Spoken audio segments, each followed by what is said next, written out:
Tara, pag-usapan natin kung ano ang pagkakaiba ng YouTube watch hour at saka Facebook minutes viewed.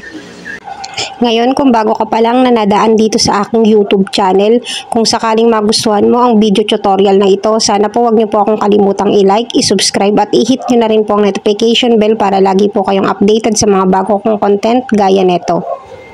For me guys, ang pinaka-difficult na makuha as content creator or vlogger dyan sa dalawang platform na yan, sa YouTube tsaka sa Facebook, ay yung watch hour kay YouTube.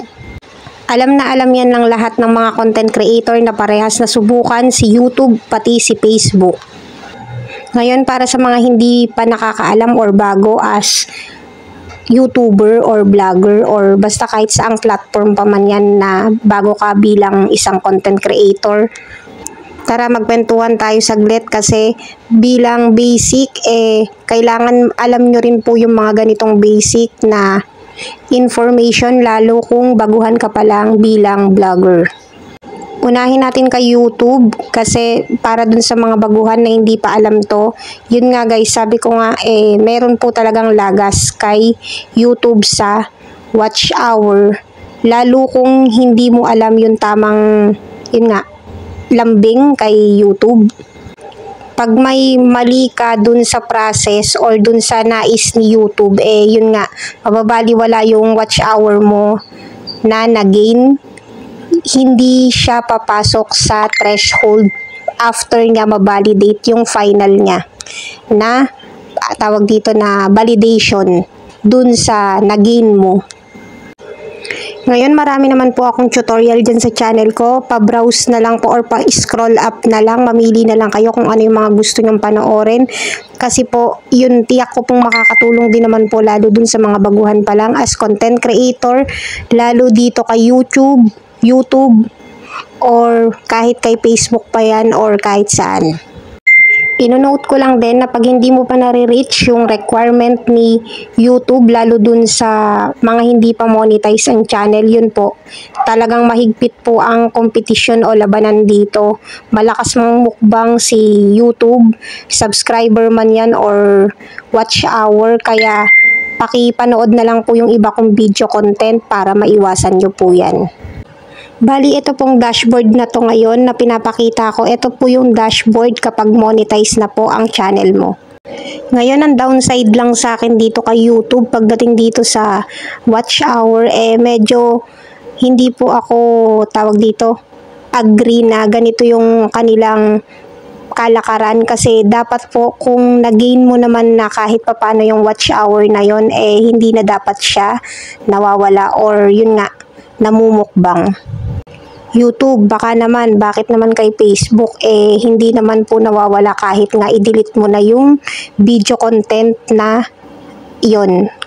I mean, pag basta kahit dinilit mo yung video content, basta nakuha mo na yung watch na yon or yun yung watch hour mo talaga, kahit i-delete mo yung content na hindi po siya nawawala pag kay Facebook.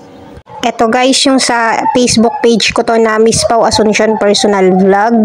Ayan po yung papasilip ko sa inyo. Pasensya na konti yung watch hour ko doon kasi nag-focus muna po talaga ako dun sa kay YouTube at saka yung dun sa Facebook page ko na business page guys. Medyo pinag-iisipan ko pa rin kasi kung ano po yung i-content ko po dyan sa Facebook page ko na yan. And yun pa, hindi rin masyadong maasikaso kaya parang ayokong mag-waste ng time muna sa ngayon dyan dahil hindi pa naman din ako ganun ka-decided dyan sa i-content ko dyan. Ngayon, ang ipapasilip ko sa inyo yung dun sa business page ko. Bali, Facebook page din to guys. Kaso yun nga, sabi ko nga sa inyo, bukod sa pagko-content creator, talagang, yun nga, nasa printing po ako, printing shop or printing services. Yan, pasilip lang naman yan guys. Bali yan, hoping soon ma-monetize din po yung Facebook ko. Diyan sa portion na yan, meron lang po akong naging violation pero inayos ko na po siya. Kaya yun nga, suddenly na-reject po yung una kong application para sa in-stream ads. Bali dyan sa Facebook page, hindi naman po ako masyadong pressured kasi yun nga, ang talagang pinaka-tinarget ko is yung sa YouTube nga kasi para makapag-share po ako ng mga nalalaman ko. Yun nga, especially sa YouTube at sa Facebook o kaya pwede rin po sa TikTok. Ngayon, balik tayo dun sa topic. Gaya ng sabi ko, pagdating po kay Facebook, hindi po siya nalalagas. Kasi paano ko po yun nasabi? Yun nga po, kagaya ngan.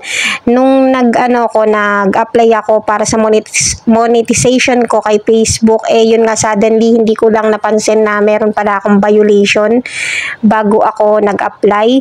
Separate content na lang po yun kung gusto nyo pong i-content ko po para yun nga, para maging aware po tayo na bago tayo dapat mag-apply ng monetization natin kay Facebook, dapat ito po yung mga gawin nating hakbang. Separate content na lang yun guys kung sakali.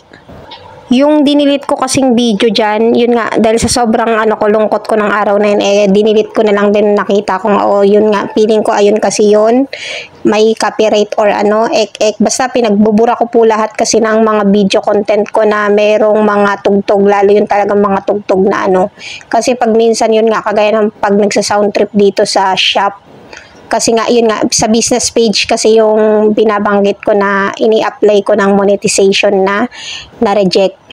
Bali kaya nasabi ko na mananatili doon or nananatili doon yung nagain mong watch hour kasi kahit na-delete ko na nga po yung kagaya nga yung isa sa mga viral ko na live or video tawag dito, hindi po nawala yung na-reach ko na 600,000 minutes viewed.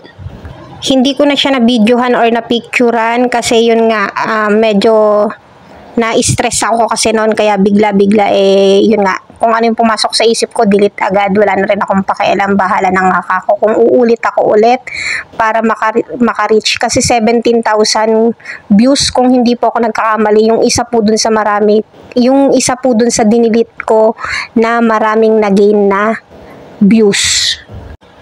Yes guys, na-reach ko na po yung 600,000 minutes viewed kung tutuusin.